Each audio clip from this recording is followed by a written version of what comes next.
原来这就是让蔡依林恨了整整10年的歌。大家如果朋友去 KTV 点了哪一首你的歌，你会觉得不想唱？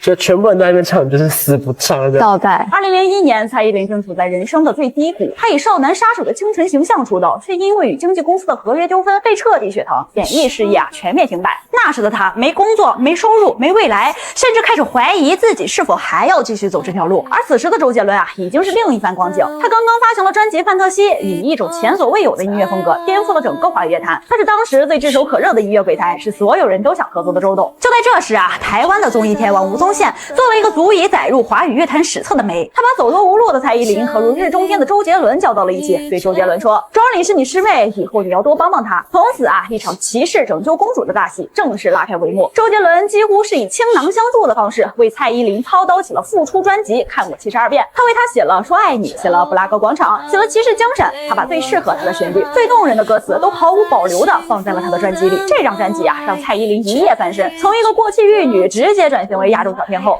而他们俩也成了当时所有人眼中最登对的一对。一个是音乐圈最有才华的王，一个是舞台上最耀眼的后。媒体将他们封为双 J， 粉丝们则疯狂的在他们的每一首歌里、每一次互动里寻找着爱情的蛛丝马迹。那段时间他们的糖是真的甜。周杰伦的演唱会，蔡依林一定是雷打不动的嘉宾。蔡依林的新专辑制作人名单里总会有一个叫周杰伦的名字，甚至为了给蔡依林的新歌《海盗》制作编曲，周杰伦不惜推掉了自己专辑里那首后来火遍大江南北的《七里香》。所有人都以为这对金童玉女只差一个正式的官宣，就将成为华语乐坛的一段佳话。然而他们低估了这段关系里的潜藏危机。当周杰伦的光芒太过耀眼时，蔡依林就成了他身边那个被照亮的人。媒体开始用王的女人来定义他，乐评人也总是说，如果没有周杰伦就没有蔡依林。而那个叫蔡依林的女孩骨子里从来都不是一个甘愿当附属品的公主，她要的是并肩而立的平等。就在所有人都期待着他们的恋情开花结果时，一场突如其来的东京事变将这个童话砸得粉碎。2005年2月，日本东京的代官山街头，一张照片被狗仔精准捕捉并迅速传回了台湾。照片上周杰伦亲密地勾着一个女孩的脖子，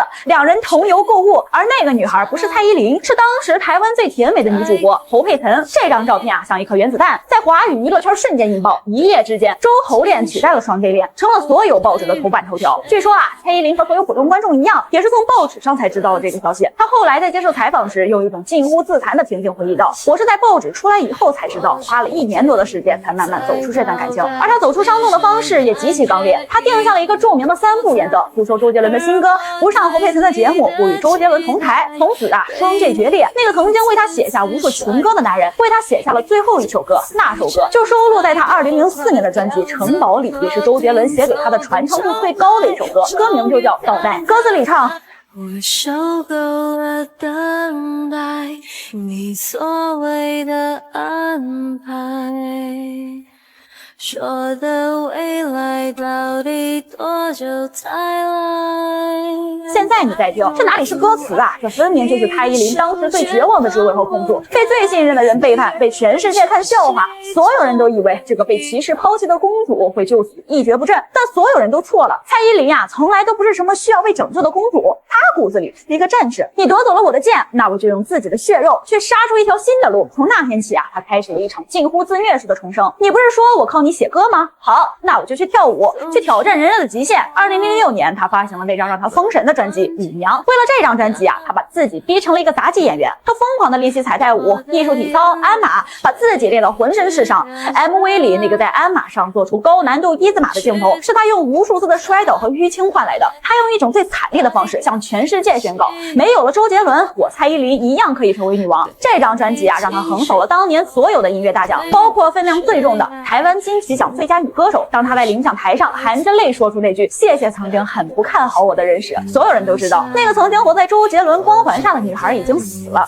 取而代之的是一个浴火重生的真正的女王。故事本该到此结束，王子和公主分道扬镳，各自为王。但是2010年，周杰伦的个人演唱会上却上演了华语乐坛历史上最令人意难平的一幕。当晚演唱会进行到一半，一首《给我一首歌的时间》前奏响起，舞台中央周杰伦弹着钢琴深情演唱。现在你大概概能明白，为什么在10几年后，在合肥的演唱会上，蔡依林要用那么郑重的方式去告别那首倒带了吧？因为倒带的是歌曲，是旋律，但倒不回的是人生，是那段被辜负的青春。当他亲手为这首歌按下停止键时，他才真正的从那场长达20年的梦里走了出来。那个曾经需要骑士拯救的公主，早已不需要再去回顾那段历史，因为她自己已经活成了一支最强悍的军队。